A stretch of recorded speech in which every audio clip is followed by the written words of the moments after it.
Please welcome to the stage a very, very dear friend of ours. We're in our 4th year of doing Risk, the live shows and the podcast now.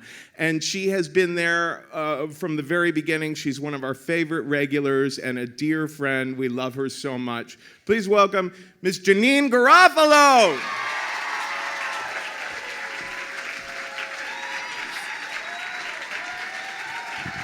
Thanks. Whoops. Hey, who's ready to laugh after that story?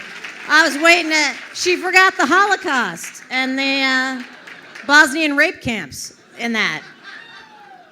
No, Becca's, that's actually a great story. And she does yoga now and she's vegan, so.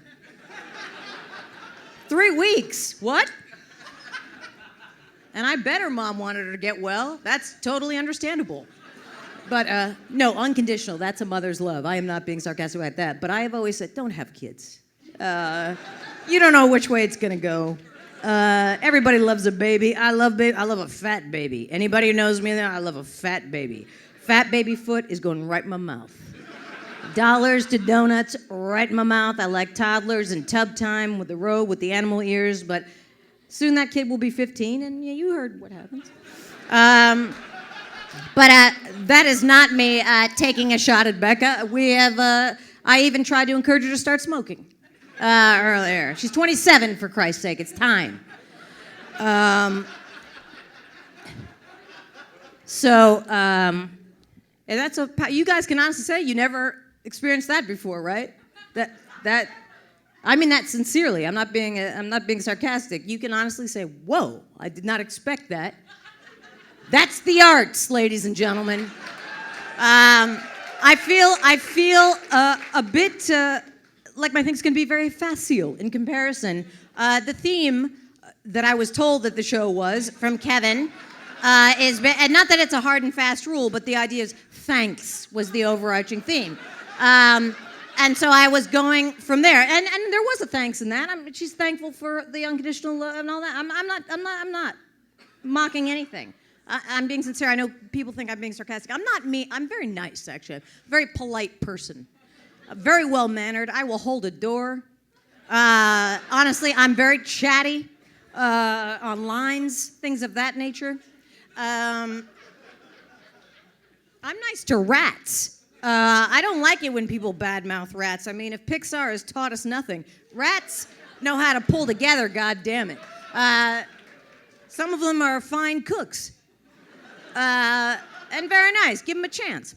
But, all right, so here's let's get to the point. And the point is this. Okay, so thanks. But I did want to deal with this, and hopefully it'll make sense. I'm not well-disciplined. I've only been doing stand-up since 1985. Give me a minute to get my feces coagulated. My aunt's here, so I'm trying to keep it clean. Hello, Marie. Did you enjoy that story? Aunt Marie? She's probably shell-shocked in some way. Anyway, so thanks. Okay, let's start here as a point of origin. And I hope you don't I know you probably have election fatigue, but I must bring this up. Now, as you may or may not have noticed during the run-up to the elections and on the night that the returns were coming in, the pundits would say, as they've been saying for years when they look at the electoral map, well, white working-class males will probably go overwhelmingly for Romney. You mean racists? Racists? That's what you're saying, right? Racist? So you're saying that just like it's a normal, it's fine? You know what I mean? And also, don't imbue it with just the working class. Racism is a state of mind. It knows no socioeconomic boundaries, but, you know, they would say that, you know, white working class males are going to go overwhelmingly for Romney, although in Pennsylvania, you know, they might throw us a curveball. And kudos to you, Pennsylvania. I used to live in Orwigsburg, Pennsylvania. I went to Dorney Park, and my father worked in Pottsville. That's true. I'm not making up local references. That's true. And he used to like a cocktail. He used to go to the Dusselfink. It's in Orwigsburg. Apparently, there's a Dutchish vibe going on there. Okay, so the electoral map. So they, you know, white working class, and I find that it should not be indulged, right? It's just, or George Stephanopoulos was this, racially sensitive people. That makes it sound nice.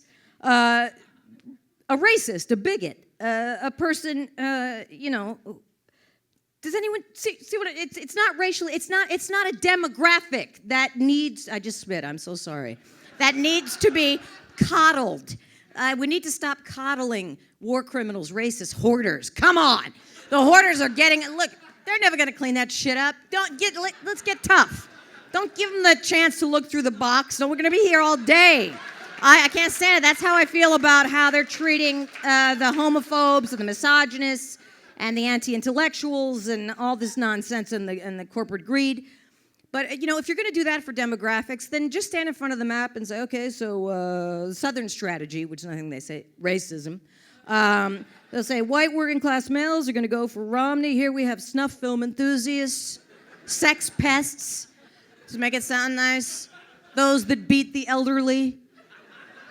They're going to go for Romney, we think, too, although there's a few undecideds in there. But what I try and you've heard of Buddhist tenets or Zen-like thinking of you should embrace your enemy. And I know enemy is used loosely as a term for somebody that either causes suffering or let's just say enemy. I'm going to call it enemy.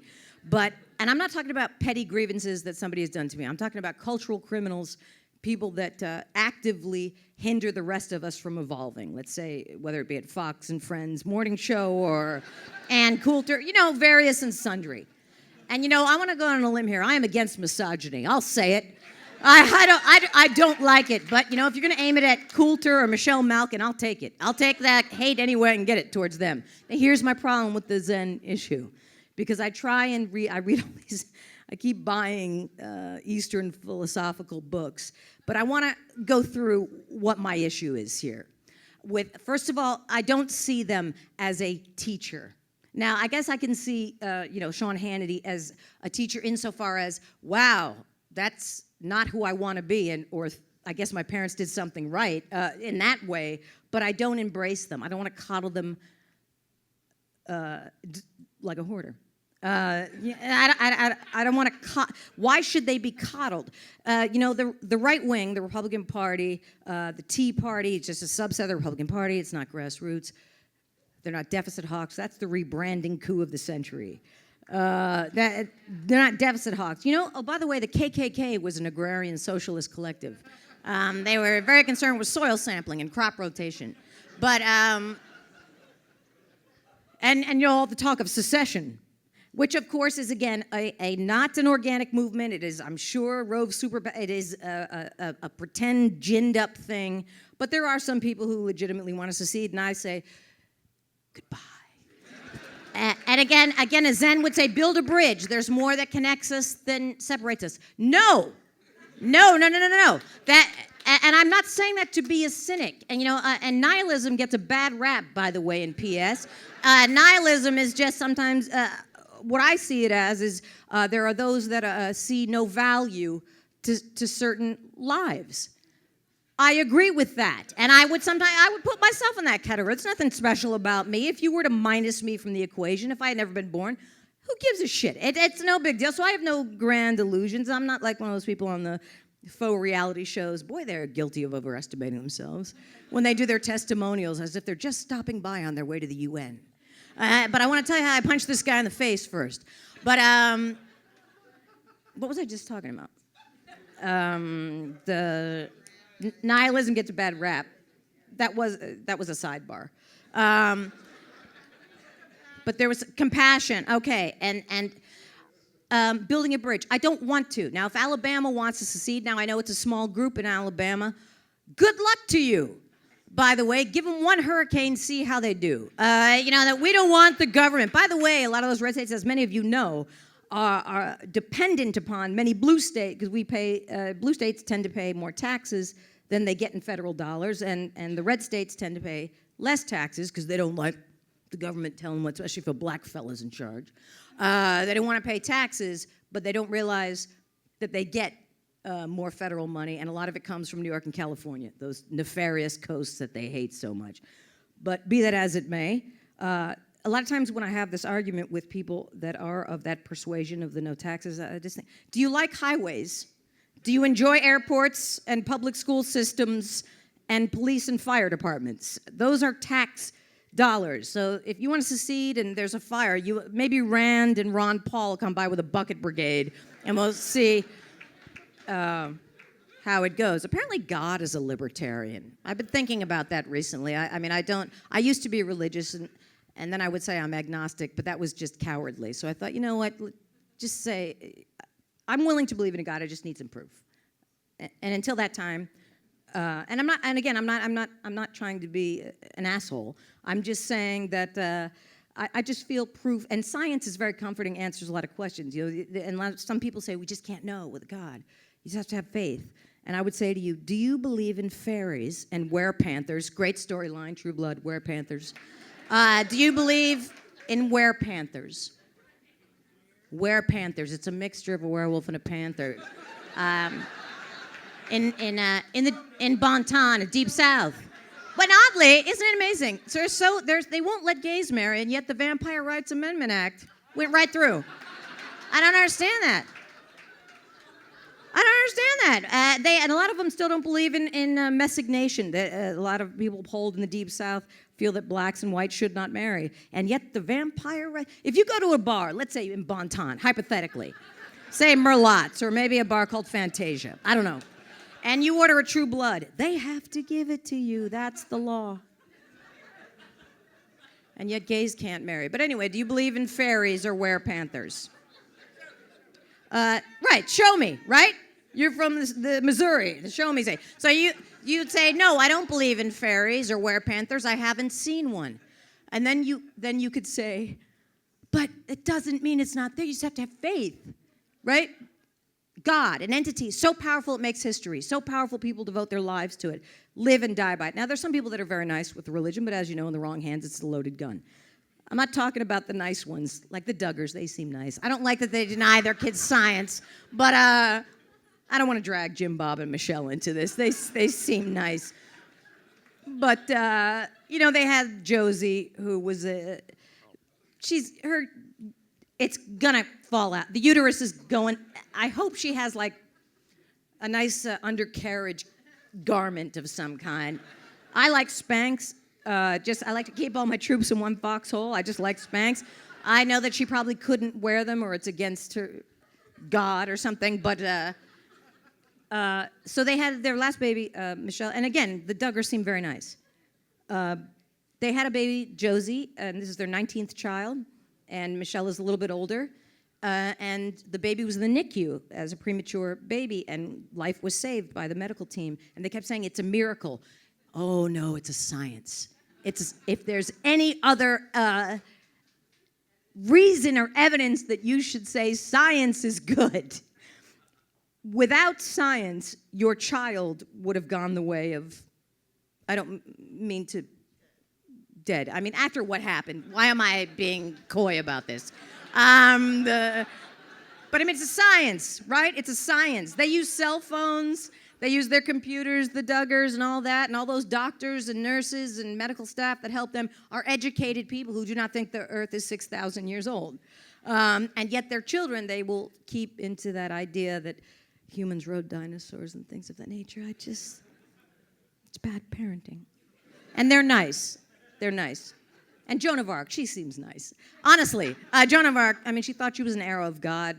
My theory is that she was a young girl who was in an abusive family and she needed to go into a fantasy world, and then also unexamined narcissism. Much like patriotism, it's a similar thing. Patriotism for right-wingers and American exceptionalism, it's just unexamined narcissism. Would be the chosen people. Oh, God is a libertarian, that was what I was talking about. Why take the Adderall, Janeane? I don't have ADD. I just enjoy a Red Bull and an Adderall before the show. And seemingly, God, what would it be like if I didn't?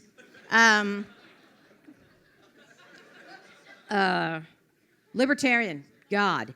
Here's why I think that if there were to be a God, let's just say that there is one. And again, I'm willing to believe it. I just would need some proof, just like that Long Island medium. Come on now. And ghost trackers, ghost hunters.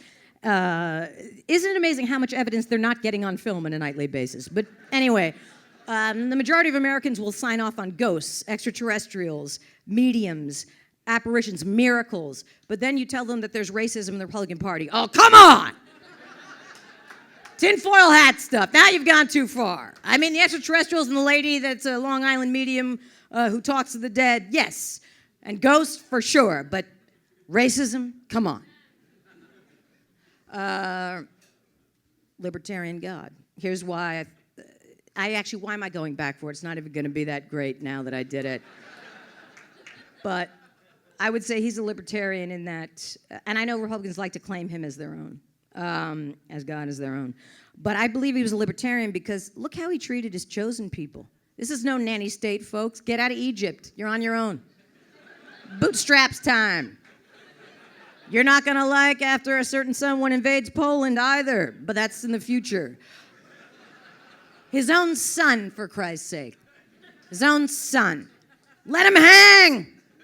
Let him hang. He got himself up on that cross. He'll get himself down. Personal responsibility. And Joan of Arc, as I mentioned earlier, devoted her life to him, burned at the stake. That's libertarian for you. Okay. Now, this is not at all, I went way off thing. Now, so Zen, if we're going to be Zen, and be Zen. All right, so as many of you know, for Zen, there is, to be enlightened, you need to have enlightened understanding, enlightened purpose, enlightened speech, enlightened conduct, enlightened livelihood, enlightened effort, alertness, and concentration. Now, it says right in the book, but I can't say that word. It says right understanding, right purpose, but I changed it to enlightened. I just don't even like the word right. But you catch my drift. So all of these things, and it says if one has the enlightened view within one's mind, one will never be deceived. Okay, so if you don't have the right view, then you're easily deceived, and you need to see somebody's birth certificate. And you don't want gays to get married. And by the way, that's not a side to an argument, news pundits. That's not a side. Somebody who's a bigot or a homophobe or a misogynist, who wants to. Hey, you guys, is that in the simulcast room where there's 4 people watching on the simulcast? There's 4. Let them come in here. There's just 4 of them. Or maybe it's people who have had enough of Garofalo. I don't know. I don't blame them. But what the fuck was I? Okay. So if you don't have the enlightened view, then you are easily misled. And then I think Voltaire made a quote. I'm going to paraphrase here. It was something that, those that can make you believe atrocities can make you commit atrocities. Do you know what I mean? Like if you are open to believing nonsense, you will behave that way. But I feel you have to be open to it. Like Fox News, you gotta want that shit. If you're gonna listen to Glenn Beck and stuff, you gotta be. Don't bullshit a bullshitter. You got to be fairly open to that. Olive Garden, don't you dare try it with me. Olive Garden. Do they believe we believe there's a culinary institute in Tuscany where they're training the finest in James Beard award-winning chefs? Much like Taco Bell, who's jumped on board now, where there's a lovely Latina with a mortar and pestle just making you guacamole. Don't you dare. Don't you talk to me like that. And I'd like to quote Sir Bobby Flay here, if I may, before I go, as long as we're talking about that. Bobby Flay said this once, and it's always stuck with me. He said, "Don't be a hero, use a nonstick pan." You heard me. Don't be a hero, use a nonstick pan. Now, he was talking about eggs, but I'm sure you can see how you can apply that to daily life. Nay, a philosophy. Okay, so... Now, also some of the prospects of enlightenment, enlightened nature, don't lie. Don't slander others. Don't be angry. Well, you know what? I am angry at who I should be angry at. Again, this is not petty nonsense. This is climate change deniers and people that, corporate greed and all this stuff. I have the right to be angry. I don't want to coddle them. That's, again, with the feral cats and the feces on the floor and the hoarding. That's how it starts. And at Ole Miss University, after the election, there was an anti-Obama rally where some students said the South will rise again, and then they used the N-word. I don't embrace you, students. You're young. I mean, you gotta wait till you're older and bad shit, have terrible divorce, and life didn't work out. Okay, that's how a lot of people get to be right-wingers. Because it shouldn't be young. It should be after life has done you dirt, and then you're like, I'm mad, I'm gonna pretend it's politics. In the same way that a lot of people who are anti-choice, it's not pro-life, because if you ask the average pro-life person, they're pro-death penalty, pro-war, pro-torture, guns, pro-hoarding. They're probably a lot of the doomsday preppers. Racist! Okay, so there's that. Now, there was a Zen master from China. Now, here's a guy I can get behind. His name was Matsu. And he believed in what was called hard Zen. And I want to read to you I'm going to quote you some of his ideas. Matsu, 709 to 788. That's a long time ago. When the students were not doing what they should or being alert or conscious, he felt that punches, kicks, shouting, and a slap in the face would be helpful to relieve them of their ignorance. Is that so wrong? Is there anything wrong with that? Now, I am a coward by nature, physically, not emotionally, but if I could kick the shit out of Ted Nugent, I would. I can't.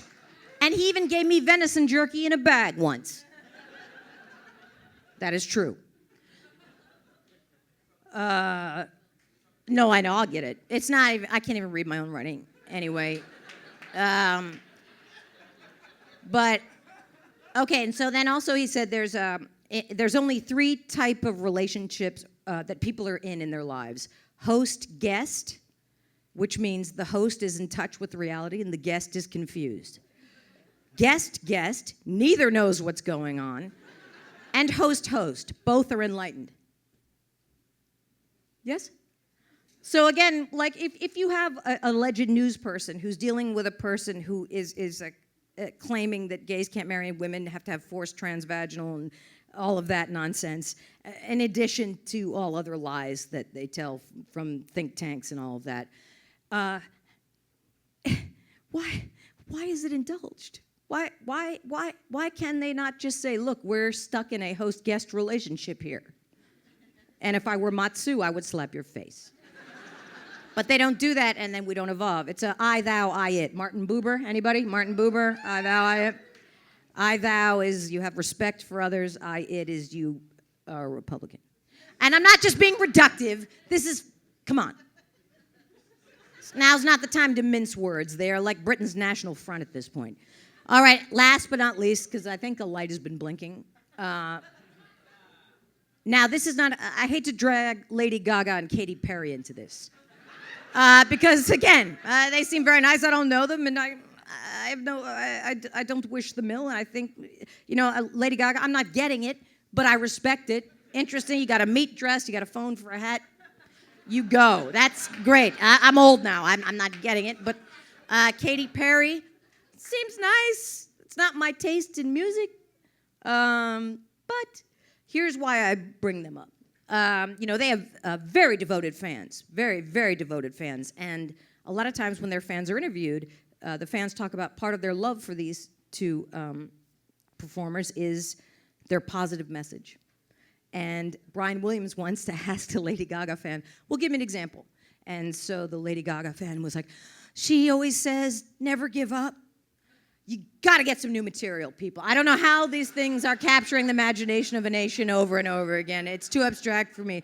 And then another one said, you can do anything in life you want. You know who listens to that? Stalkers, dictators. That's not a great message just to be sending out into the world. And I need more specificity. You can do anything in life you want except what you can't. And that's okay. That's okay. That's okay. You know what? I'd love to be in a Scorsese film and be a figure skater. It's not going to happen, all right? I can't do anything in life I want. It's just not going to happen. And then you can find magic. I find magic in everything every day. Yes, go to any battered women's shelter in the South Bronx, for example. Oh, the magic. The magic. It's just, these are pathologies that afflict the human condition. I wrote that down. I meant that for the RNC and the CPAC and TPAC. And then here's for Zen. To accept things as they are and receive them as old friends. No!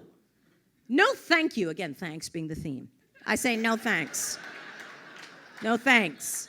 And it says the true source of happiness is within each of us. Hence, the unhappiness is outside of me. Right? It's coming at me. I can't do, and my positive attitude notwithstanding, and that's another thing. I know I keep saying I'm going to leave, and that's very frustrating for you. And you are welcome to get up and go. I will still continue to talk, and I don't blame you. But I had another audition recently that I did not get. No. Oh, and I'm not feeling sorry. I'm just saying I just have a lack of confidence in that area. But my manager, as always, said, "Don't worry about it. The most important thing is that you think you did well." No, it is not. The most important thing, as I understand it, is that the director or the casting agent thinks I did well. How I feel is immaterial at best. At best. And my positive attitude is no match for a bad reading. Every day is a good day. Yeah, go to Palestine. I'm not an anti-Semite. I just said Palestine. I was married to a Jewish man for 20 years. Unbeknownst to me, I'm not an anti-Semite. Great guy. Jewish and tall, 6'4". All right. Okay. I think that's. I mean, there's other stuff, but I don't. Oh, your worst enemy cannot harm you as much as your own thoughts. Come on. I think if somebody's wielding a weapon or whatever, my thoughts are really no match. It's like rock, paper, scissors. It's Rochambeau, whatever you call it here in Philly. All right, so I think I did that. Anyway, you guys, you know what I was going to do, but since there was only 4, I was going to do a walk around to the other room and go, hey, you're just sitting in there watching on film, but there's only 4 of them. And they could be in here by now or gone. So I guess, oh, hi. So I would say, in summation, let's stop coddling. Anti-intellectualism, misogyny, homophobia, war criminals, cultural criminals, corporate criminals, hoarders.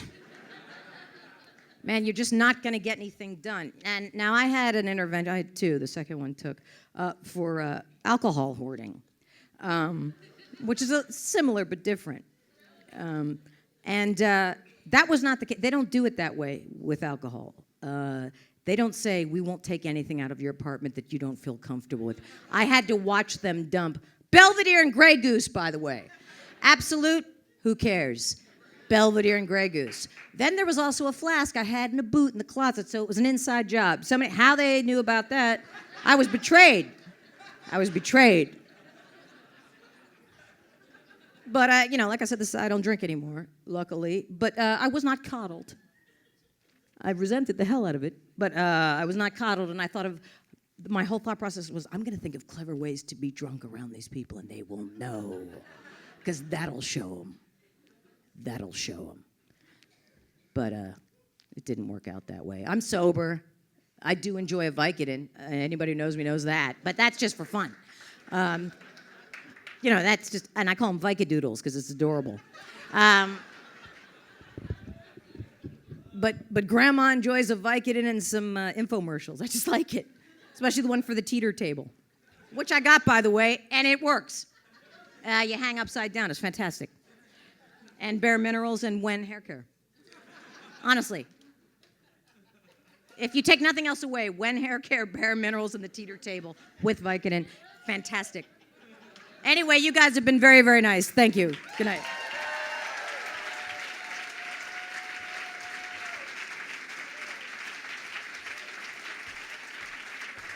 Janeane Garofalo!